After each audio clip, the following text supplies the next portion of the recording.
conversation about this quality that I propose to you as given and grace to each and every one of us that is contrary to the things that we see on TV today and movies and in politics that serve to separate us more than to connect us. Today we're talking about distance and space. Yes, in resilience. So take where we are right now and today on this episode. And for the reason that I use that conjunction, space and distance, distance and space. I want to explore the sovereign, separate, yet necessarily related terms under the construct of resilience. For when those two distinct and different worlds and terms collided, distance and space, maybe one wins. But they both cannot survive the conflation. Both are uniquely powerful and full of resource and potential separately. Yes, there probably is the best solution through a positive collaboration or conjunction,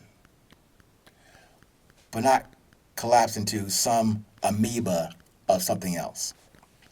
I'll get into this in a bit, but this sentiment, this observation, reminds me of a song I listen to often, or oftenly, by the group called The Dream Academy. That song was called The Love Parade. One line in that song still baffles and intrigues me to this day. Like, I cannot refute or argue it, but at the same time, I can't understand the truth of it. Here's that line. Quote, "They're lonely together when they're not apart." Unquote. They're lonely together when they're not apart.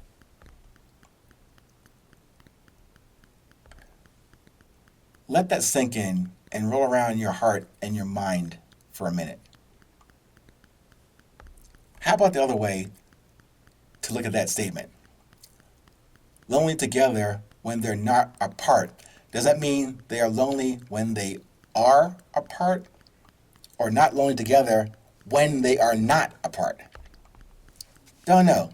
Definitely a mind cuss or a mental oxymoron or paradox. This is just an analogy context for you in this thing about distance and space. You may recall in early episodes when I talk about the journey to one, the common and shareable quality of resilience, the connectedness we need over and beyond the things or images or executive orders or bad personal habits that separate us each day.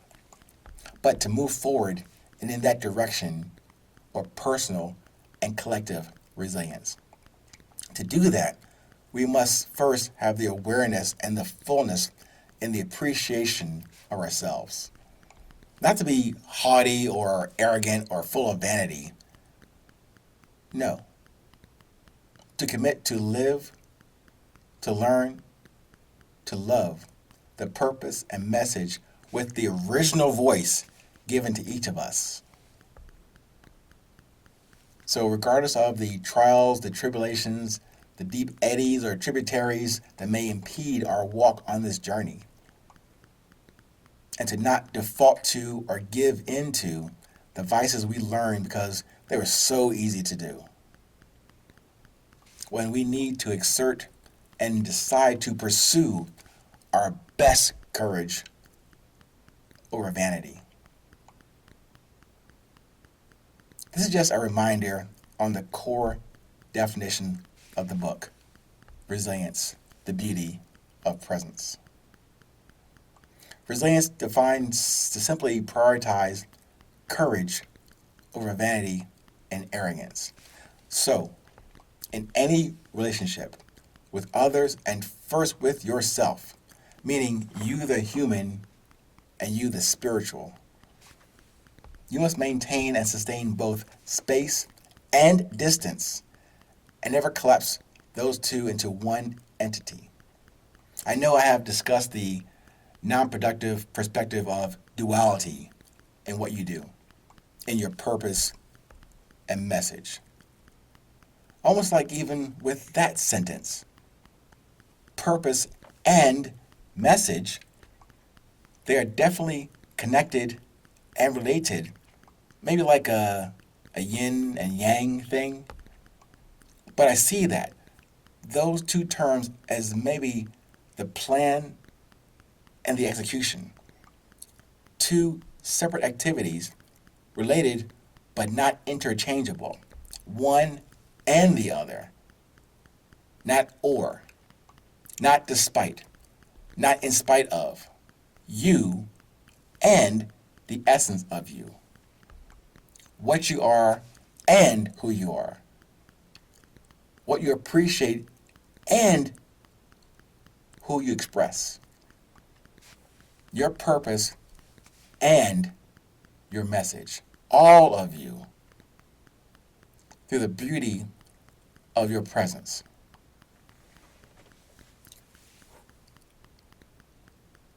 I know also, if I can remember, maybe a week or so ago, I was touching on that thing about coherence. Coherence. And in those episodes, probably 3 or 4 of those, about, the vibration, the things you do, things you say, how you act, how you present yourself. That alignment, that word alignment, was prominent in those episodes about not just appreciating who you are,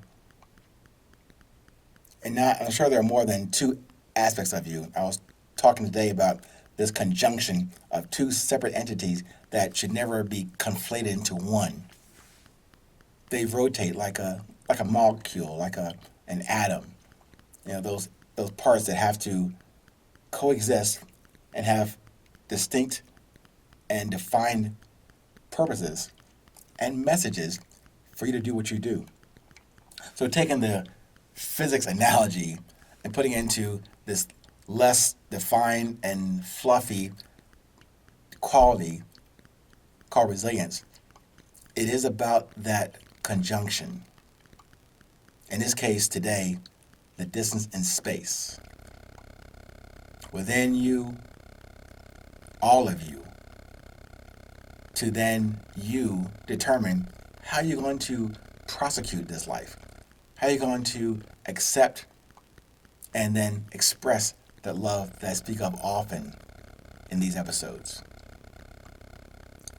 It may seem simple about the purpose and your message, but that must come only through the beauty of your presence and supported by your desire, your discipline, your drive. Please stay in the current. Remain in the present. Change your perspective on this present moment with me, and then do yourself a favor and share it with someone else outside of you as you are on your journey. No matter where you are in this world, please remember, it is always 8:20.